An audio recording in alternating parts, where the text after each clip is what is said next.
전염병은 항상 있어 왔다.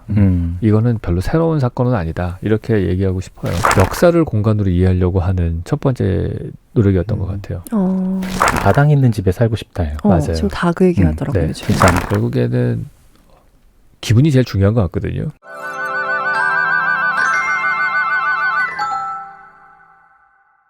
자, 공간이 만든 공간, 네. 유현준 교수님과 함께 하고 있습니다. 네. 그래서 저희가 1부에는 동서양의 그런 문화적 유전자의 차이가 어디서 비롯되고 어떻게 발전해 왔고 또 어떻게 발현되어 왔는가에 대해서 얘기를 했는데 이제 슬슬 섞여 가더라고요. 네. 어떻게 뭐 교통도 발달을 하고 전쟁도 일어나고 그러다 보니까 네. 어떻게 바뀌었나요? 제가 사실은 이게 공간이라고 하는 관점에서 보면은 교통수단이 발달을 하면 공간이 압축이 되거든요. 네. 시간거리 개념이 있잖아요. 사실은 흑사병이 생긴 것도 결국에는 말이라고 하는 교통수단이 있었기 때문에 몽골 제국에 있었던 전염병이 중동으로 연결되고 거기서 배를 타고 유럽으로 넘어가서 생긴 거죠. 그러니까 그러한 교통수단은 항상 공간을 압축해요. 그럼 공간이 압축되다 보면은 다른 문화권들끼리 이제 융합이 되기 시작을 해요. 물론 전쟁도 일어나기도 하고요. 네. 근데 이 책이 이제 다른 것들하고 좀 다른 포인트라고 한다면은 그 연결되고 있는 그 어떻게 보면 문화의 융합을 도자기라고 하는 거에서 찾았다는 게 차별하는 포인트인 것 같아요. 그러니까 그런 첨단 제품이 넘어감으로 인해서 그걸로 그 사회에 대한 동경이 생기고 그 사람의 생각을 알고 싶어하고 보이지 않게 영향을 계속 받는. 그래서 그래서 이제 그 도자기가 넘어간 다음에 그러면 어디서부터 영향을 받기 시작을 하느냐? 그거를 정원 디자인에서부터 시작이 됐다. 얘기를 하는 겁니다. 아까 제가 게임 얘기할 때 게임도 자기만의 어떤 공간이 있다고 그랬잖아요. 체스판이나 장기판 같이 정원도 마찬가지로 우리가 사는 인공의 공간 안에 자연을 옮겨다 놓는 건데 영역이 딱 나눠져 있고요. 그 안에다 새로운 자연의 규칙을 심어주는 거거든요. 그래서 어떠한 식으로 정원을 디자인하느냐가 이 사람들이 세상을 어떻게 바라보느냐의 시선이 그대로 반영이 됩니다. 그러니까 서양은 기하학적으로 세상을 바라보는 애들이니까 수학적이고 옛날에 만들어진 정원 디자인을 보면 다 기하학적이에요. 다 뭐 삼각형, 원, 사각형 이런 걸로 되어 있거든요. 근데 그게 도자기에 그려져 있는 정원의 그림을 보면은 막 그냥 아주 자연스러운 어떤 형태로 되어 있거든요. 그리고 그 파고라라고 해서 정자 같은 것도 이제 만들어져 있고 그런 걸 보고서 흉내를 내기 시작을 해요. 그래서 이 사람들이 기하학을 깨트립니다. 정원 디자인에서부터. 그리고 신화들이라는 어떤 차이나풍의 문화적인 사조가 생겨요.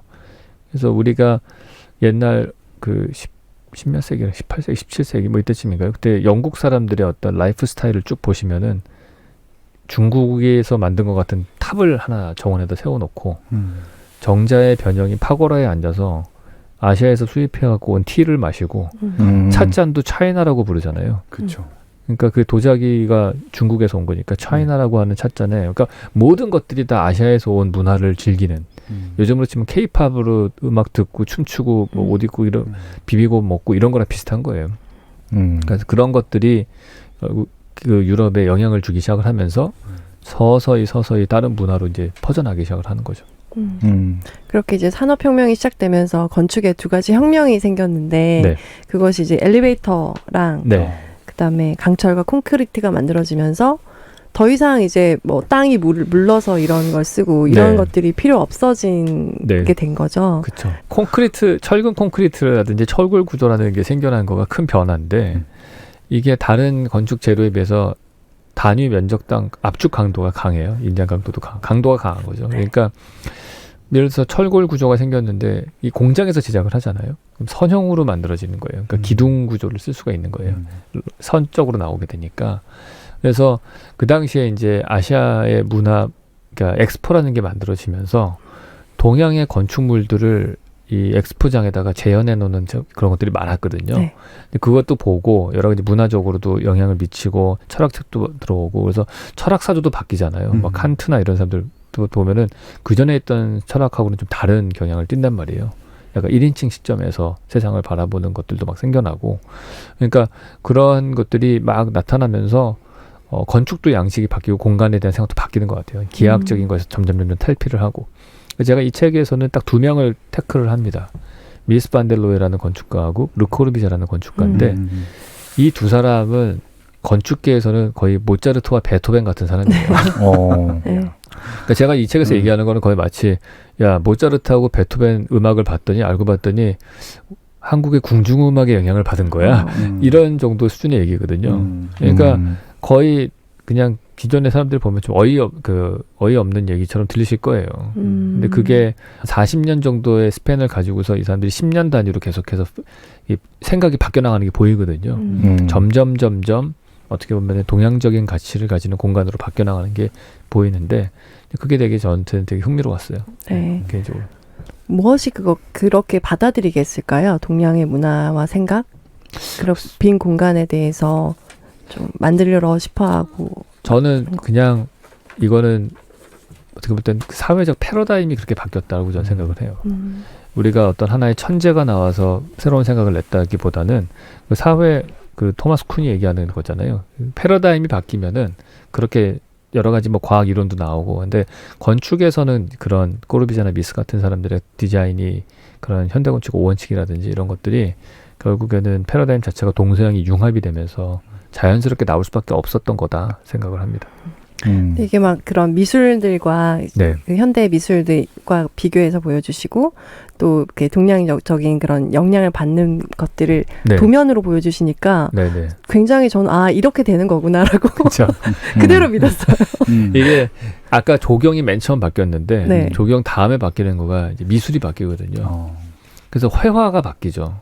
그래서 회화가 먼저 바뀐 다음에 조각도 바뀌고 콜더라는 조각가가 막 이런 빈 공간이 나오고 막 선형으로 되어 있는 막 철사로 만든 조각도 나오고 막 계속 움직이면서 관계를 보여주는 것도 나오고 이런 기존의 전형적인 어떤 르네상스 때까지 있었던 그러한 서양 중심의 그런 조각하고 다른 가치를 가지는 것들도 나오고 회화도 나오고 그 도스브로라는 사람이 되게 중요한 링크 중에 하나가 도스브로라는 사람이 그린 리듬 오브 러시안 댄스라는 그림이 있는데 그거하고 한 몇 년 뒤에 미스 반델로에가 그 시골 벽돌집이라는 걸 만드는데 평면도가 거의 똑같아요. 그림으로 보면. 그래서 그런 링크들이 생기는 것 같아요. 근데 건축이 항상 맨 마지막에 바뀌거든요. 그냥 가장 많은 돈이 들어가고 또 많은 사람들의 의견 일치가 있어야지만이 만들어지는 거기 때문에 그래서 조경부터 시작해서 미술로 거쳐서 이제 건축으로 바뀌어 나오게 되는 과정이 있는 것 같아요. 이제 동서양의 그런 특징들이 말씀해 주셨잖아요. 네. 근데 교수님 그리고 건축가 유현준님은 어떤 생각으로 건축을 하세요? 설계를 하실 때 네. 이런 동양적인 그런 빈 공간에 대한 것들 또 아니면 서양적인 것들 그런 특징들에 대해서 어떻게 융합해서 디자인을 하시는지 중점적으로? 저는 아무래도 제가 기질적으로 동양인이라서 그런지 관계를 중요하게 생각하는 것 같아요. 항상 제가 강조하는 거가 건축 설계는 관계를 디자인하는 거다. 맞아요. 네. 항상 그렇게 말씀하셨어요. 네, 관계의 네트워크를 디자인하는 거고 근데 그게 좋은 거는 그런 시각으로 관계를 디자인하는 거라고 보게 되면은 이 사고의 지평이 되게 넓어져요. 그게 건축물을 만드는 거에만 있는 게 아니고 인터넷 세상을 보더라도 사이버 공간, 그 인터넷 공간도 공간으로 인식이 되고 그 안에서 어떤 관계가 만들어지는지도 보이고 사회 현상도 관심 있게 볼 수 있게 되고 공간과 연결시켜서 보게 되고 그런 성향이 있는 것 같아요. 그래서 그런 기하학적이고 외부 형태 이런 거에 대해서는 아무래도 관계보다는 덜 중요하게 생각하는 것 같긴 합니다. 그러면은 거기에 누가 살게 될지에 대해서 만약에 네. 이제 삶의 공간이라면 그렇죠. 제일 많이 생각하는 거는 내가 저기에 들어가면 어떤 기분이 들까예요. 저의 가치 판단의 기준은 내 기분이에요. 되게 자기중심적인 사람이어서 그러니까 저는 뭐 합리적이고 이성적이고 이런 것들도 중요하긴 하지만은 결국에는 기분이 제일 중요한 것 같거든요. 네. 그래서 우리가 평생 결혼해서 살 사람들도 기분으로 결정하잖아요. 그다음에 뭐, 이 사람이 장점이 뭐야는 그 다음에 만드는 거예요, 사실은. 직관적으로 먼저 판단을 내리고 그래서 그러한 내가 어떤 느낌이 들게 하고 어떤 감정 상태로 만들어 줄 것인가에 대해서 항상 관심을 갖고 그거를 만들 수 있는 공간의 어떤 관계도 이런 것들을 구상을 하죠. 그 감정을 관장하는 뇌가 망가지면 선택을 못 한다고 하더라고요. 그렇겠네요. 진짜 그렇겠다. 네. 저는 이렇게 역사와 인간의 삶에 대해서 많이 생각해 오신 교수님께서 지금 많이 힘들어 하시잖아요. 코로나 때문에. 네. 근데 우리가 이걸 잘 극복해 나갈 수 있을까요? 네, 그러니까 어떻게 될까요? 그러니까 듣고 싶어요. 저는 전염병은 항상 있어 왔다. 이거는 별로 새로운 사건은 아니다. 이렇게 얘기하고 싶어요. 우리가 사실 경험해보지 못해서 그렇지 전염병은 항상 건축, 도시, 인간과 밀접한 관련이 있었거든요. 이 책에도 나오듯이 메소포타미아에서 최초의 문명이 발생한 것도 전염병 때문에 거기 건조 기후대에서 발생을 한 거고 파리가 세대를 압도할 수 있었던 것도 전염병을 막기 위한 하수도를 만들었기 때문이고 사실은 한 18세기 정도부터 시작해가지고 백신이라고 하는 게 나왔기 때문에 사람들이 전염병을 잊고 살았어요. 거의. 그래서 백신이라고 하는 새로운 바이오 테크놀로지로 거의 전염병을 해결하고 살았거든요. 그거가 나오기 전까지는 모든 전염병은 건축적인 방법으로 해결했거든요. 뭐 로마의 아크덕트로 물을 많이 공급해서 목욕을 자주 하게 한다든지 이런 식으로 해결을 했다면은 지금 그게 백신이 없기 때문에 지금 이 사태가 생기는 거잖아요. 치료제와 백신이 없어서. 근데 너무 지금 이 한 3, 4개월 동안 혹은 1년 정도만 바라보고서 이렇게 패닉할 필요는 없다 생각을 해요.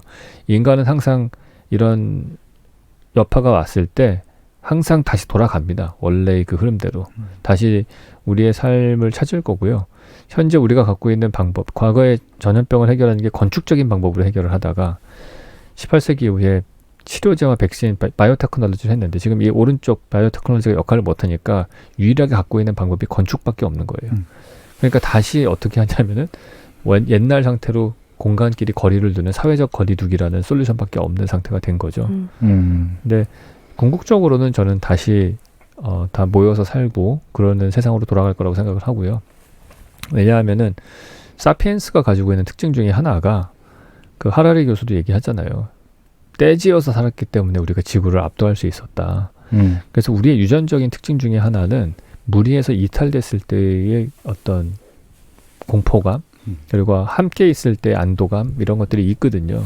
그리고 인간은 몸을 갖고 있는 신체를 갖고 있기 때문에 신체를 공유해야 되는 그러니까 신체 공유해야 되고 서로 만지고 뭐 이래야 되는 것들이 있어요. 촉각에 대한 요구도 있고. 그래서 그런 부분들이 IT 기술로 완벽하게 대체가 되지 않는다면은 다시 모여들게 될 거고 옛날의 삶으로 어느 정도는 돌아가지 않을까 생각을 합니다. 여기 약간 예언자 같이 말씀하신 게 그래도 클럽에 가서 네. 춤을 추는 젊은이들을 보라. 코로나19 사태에도 불구하고 몸이 그래서 있기 난리가 때문에 이것은 어쩔 수 없는 것이다라고 책에 적혀 있는데 이게 발단이 돼가지고 지금 난리가 났어요. 왜 그러셨어요?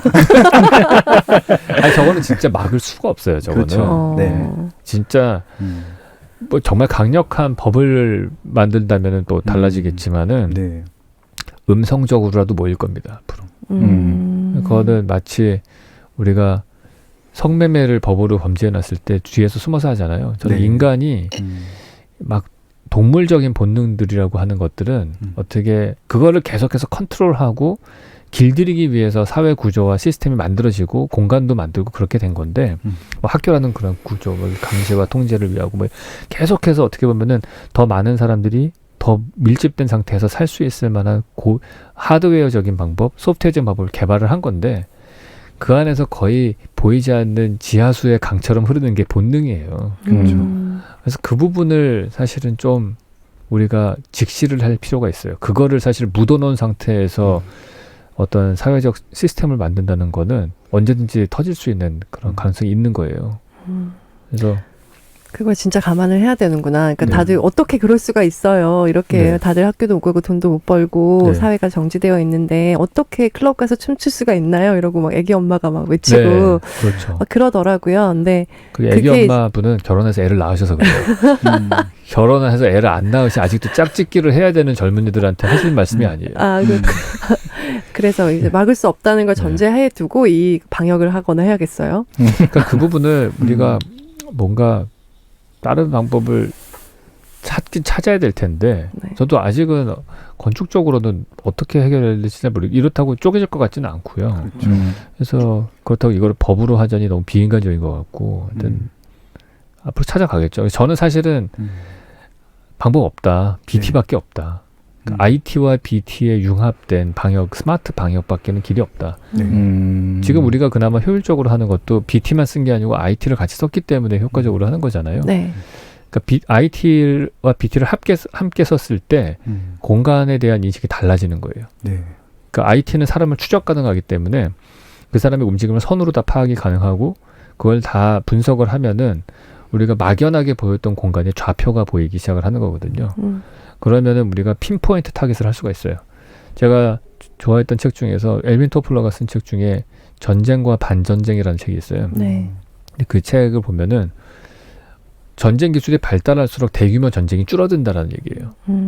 옛날에는 융단 폭격을 해가지고 다 한 도시를 쓸어버리는 그런 식의 전쟁을 했다면 2차 세계대전까지 그랬죠. 근데 지금은 토마호크 미사일이 레이저 포인트로 해서 조준해가지고 정확하게 핀포인트 타격을 할 수 있기 때문에 대규모 전쟁할 필요가 없어졌다. 그래서 민간인 사상자가 줄어드는 전쟁이 된다. 마찬가지로 IT와 BT를 잘 융합을 하면은 그러면은 이렇게 대량 융단 폭격하듯이 막 다 셧다운하는 이런 거를 피할 수도 있을 거라고 보거든요. 지금 이 사태까지 온 거는 WHO가 초기 대응에 실패했고 그렇죠. 국가 간의 그 공조가 잘 안 된 거예요. 근데 저는 장담컨대 이번 사태가 끝나고 나면은 강력한 강력한 어떤 WHO를 대신할 만한 뭔가를 만들 거라고 봐요. 그러면은 그게 마치 2차 세계대전 이후에 유엔이 만들어진 것처럼 뭔가 하나 지금보다는 훨씬 유기적으로 정보를 공유하고 또 대응할 수 있는 시스템이 만들어질 거고요. 그 시스템이 구축이 되면은 다시 클럽에 가서 춤추는 애들이 있을 거라고 보거든요. 이번 사태 때문에 참 사람들이 많은 걸 보고 또 느끼고 했을 것 같은데 네. 공간이랑 건축에 영향을 주는 거는 없을까요? 너무 기술이 지금 압도하고 있는 세상이라 특별히 어떻게 변화할 수는 없는 상황일까요? 저는 바뀌긴 당연히 바뀌어요. 바뀔 거라고 보는데 그게 지금 많은 전문가들이 말씀하시는 거의 뭐 180도로 바뀌는 정도까지는 아닐 것 같고요. 한 15도 정도 각도를 틀 거라고 생각을 합니다. 12시 방향으로 가던 거가 6시 방향으로 틀 거라고 보지 않아요. 뭐 혹자는 그러잖아요. 뭐 대도시가 해체돼서 다 지방에 가서 살 거고 뭐 다 쪼개지고 뭐 이럴 거라고 보는데 저는 그렇게까지는 보지 않고요. 그러니까 두 개가 융합된 상태로 있을 거라고 봅니다. 네. 저는 그냥 저희 집안에서만의 얘기일지는 모르겠는데 이번에 코로나 때문에 이렇게 아파트에만 갇혀 있다 보니까 굉장히 생긴 니즈 중에 하나가 마당 있는 집에 살고 싶다예요. 맞아요. 지금 다 그 얘기 하더라고요. 네, 요즘에. 진짜 마당 있는 집, 좀 어떤 녹지 공간이 있는 집. 그게 정확한 표현인 게 네. 사적인 외부 공간이 필요하다는 얘기예요. 예. 사실은. 사적인 공간. 우리가 할 수 있는 모든 공유할 수 있는 야외 공간은 다 공적인 공간밖에 없거든요. 그렇기 때문에 집안만 있거나 아니면 바깥에 나가면은 다 사람들이 많은 곳밖에 없잖아요. 네. 그러니까 못 나가는 거예요. 근데 말씀하신 마당을 대체할 수 있는 거는 저는 테라스라고 봐요. 테라스. 네. 아페르 한가. 그 테라스가 저희가 계속 강조하는 전작에도 얘기했지만은 사적인 외부 공간인 테라스가 있는 고밀화된 주거를 만들어야 된다. 그게 대안이에요. 그걸 위해서 건축 법규가 바뀌어야 돼요.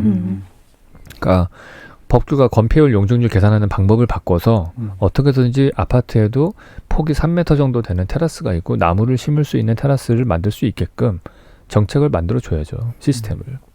아니, 저는 100% 공감하는 게 이게 좀 초소형 주택들에 대한 좀 니즈가 커지잖아. 1, 2인 가구가 커지다 보니까. 그러니까 이제 과거에 오피스텔 같이 원룸처럼 이렇게 폐쇄된 공간들이 그동안까지 좀 먹혔는데 앞으로는 1인 공간이라 하더라도 그런 외적 공간 접할 수 있는 게 그러니까 콧바람을 쐴 수 있는 공간이 필요할 것 같거든요. 그렇게 되면 면적이 좀 더 필요할 것 같아요. 1인당. 예, 그래서 그런 부분들도 나중에 저도 또 연구하는 중에 하나인데 그런 수요도 진짜 많아질 것 같아요. 분명히 이 집의 규모가 달라질 거라고 저도 봐요. 네. 우리가 되게 이번에 재택근무하고 홈스쿨링 하면서 다들 힘들어했잖아요. 그 이유는 지금 우리가 갖고 있는 집이라고 하는 거는 기본적으로 애들은 주중에 낮 시간 동안 학교 가고 아빠는 혹은 엄마는 일하러 나가시는 분은 밖에 나가서 있는. 그러니까 얘가 수용할 수 있는 양이 그렇게 크지가 않았어요. 네. 근데 그게 다 집에 안 떠나고 집에만 있으니까 대략 산술적으로 계산해봐도 한 155% 정도가 늘어나는 걸로 나와요. 그러니까 그 정도를 수용을 못하는 거예요, 이 집이. 네. 그래서 이거를 만약에 다 그 기능을 넣으려면은 집의 규모가 좀 커지고, 그렇죠. 예, 지금까지는 그래서 저는 앞으로 뜰 거라고 생각하는 제가 준비하는 프로젝트 중에 하나가 뭐냐면은. 그러니까 프리랜서 하는 1인 가구들이 많잖아요. 그러니까 뭐 일하는 공간과 주거하는 공간이 하나로 된 좀 새로운 프로토타입 평면도가 나와야 될 것 같다는 생각을 해요. 기대되네요. 어떤 공간을 만들어 주실지. 지금 그냥 방 중에 하나가 작업 공간인데 그렇죠. 그렇지 않고 아예 정말 근무하는 느낌 나도록 업무 공간처럼 꾸며진. 그러면 또 니즈가 있겠어요. 그러면서도 동시에 내가 일 안 할 때는 휴식 쉴 수 공간처럼 느껴져야 되는 거고. 그런 것들은 디자인적으로 분명히 해결 가능할 거라고 생각을 하거든요. 네. 이 20년간 쓰신 책 공간이 만든 공간. 네. 이 책이 나온 의미는 어떤 건가요? 저한테 의미요? 아니면은 저희는 의미를 말씀드린 것 같고. 네. 저 개인적으로는 글쎄요. 저는 세상을 바라보는 프리즘이 공간이잖아요. 공간으로 모든 거를 좀 이해하려고 하고 사람도 공간으로 이해하려고 하는데 역사를 공간으로 이해하려고 하는 첫 번째 노력이었던 것 같아요. 그래서 저는 사실 개인적으로 옛날에 역사 시간을 싫어했습니다. 정말요? 네. 왜냐하면은 맨 전쟁 얘기밖에 없어요. 맞아. 네. 그래서 온통 역사가 다 갈등의 역사예요. 우리가 배우는 역사라고 하는 것들은. 근데 사실 저는 역사가 그거보다는 훨씬 더 진취적이고 창조적이고 그리고 문제 해결이고 뭔가 더 긍정적인 부분이 있다고 생각을 하거든요. 네. 그래서 그러한 포인트로 그러니까 어떻게 보면 자연과 인간이 함께 만들어낸 우리의 자랑스러운 역사를 공간이라고 하는 프리즘을 통해서 좀 보고 싶었다 이렇게 볼 수 있어요. 그래서 이렇게 재밌었구나. 네. 네. 앞으로 네. 이제 도시가 점점 이렇게 과밀화되고 있는 건 바뀔 수 없는 추세잖아요. 네. 그랬을 때 앞으로의 미래 도시의 모습은 어떻게 될까요? 교수님이 생각하시는 모습은? 저는 바뀌지 않는 두 가지가 있는데 네. 앞으로는 바뀔 수도 있겠지만 물론 5,000년 역사를 봤을 때 안 바뀌는 거 하나는 도시의 규모가 점점 커지고 더 밀도가 높아졌다는 거. 네. 또 하나는 기술이 점점 눈에 안 보이게 숨는다는 거예요. 그러니까 하수도가 바깥으로 있다가 네. 지하로 숨어서 들어가고 전기줄이 지상으로 다니다가 지중화 작업이 되고 차들이 지상으로만 다니다가 지하철이 생겨나고 근데 아직까지도 우리가 계속 눈에 보이는 거는 물류가 아직도 너무 눈에 보인다는 생각은 해요.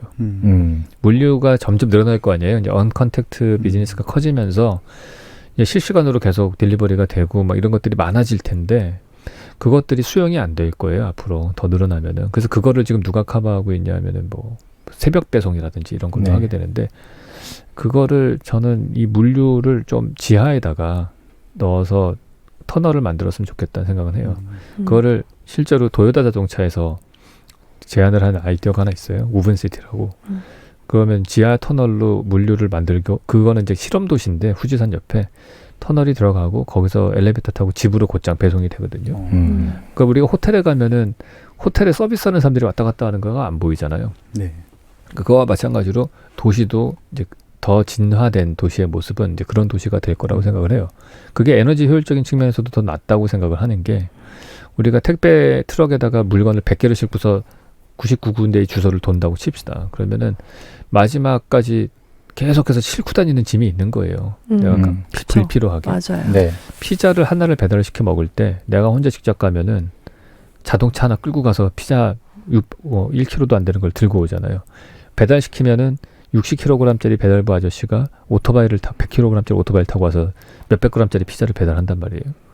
만약에 조그마한 소형 로봇 자율주행으로 움직이는 거가 운반을 한다면 에너지 효율도 훨씬 적을 것 같고 그리고 별로 저는 제작 공사비도 많이 안 들을 것 같아요. 사람이 다니는 터널을 만들 때는 천정고가 최소 3m는 돼야 되지만 이거는 로봇만 다니잖아요. 그러니까 천정고도 낮을 수도 있고 그리고 엄청나게 효율적으로 쓸 수 있을 거라고 보거든요. 네.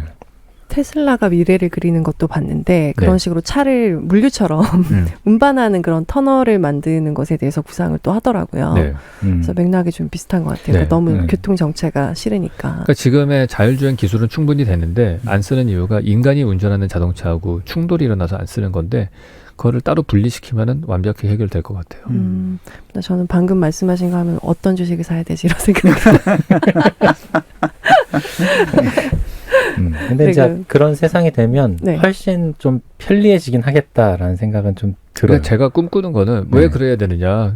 혹자는 또 그럴 거예요. 아니요, 지금 사람들이 많이 안 움직일 테니까 도로가 빌 텐데 그럼 거기서 운송차가 다니면 되지 뭐. 굳이 왜 지하에다 뚫어 그렇게 얘기하는데 저는 우리가 사는 땅을 인간에게 돌려주고 싶은 거예요. 왜 우리가 사는 땅을 온통 다 빠르게 움직이는 운송차로 뒤덮이게 하고 우리는 집 안에만 갇혀서 지내는 그런 세상이 되게 하겠냐는 거죠. 우리가 꿈꾸는 비전은 사실은 지상을 우리가 점유하고 왜 우리는 꼭 지하 40m로 GTX를 뚫어가지고 지하로만 다녀야 되냐고요. 만약에 물류를 다 밑으로 넣으면 편안하게 지상으로 다녀도 큰 문제가 없는 세상이 될 수도 있거든요. 네. 지금은 서비스 트래픽과 사람의 트래픽이 혼재되어 있기 때문에 사람이 오히려 소외되는 상태가 되는 거죠. 제가 전작에서 얘기한 걷고 싶은 거리, 도시는 무엇을 사는 게 아니라 걷고 싶으려면 공간의 속도가 느려야 된다고 말씀드렸던 적이 있는데 네. 우리가 빠르게 움직이는 자동차 앞으로 안 걷게 되거든요. 근데 앞으로 물류는 점점 더 빨리 수송하는 쪽으로 갈 거란 말이에요. 그래서 기껏 생각해낸 아이디어가 뭐 드론 같은 거란 말이에요.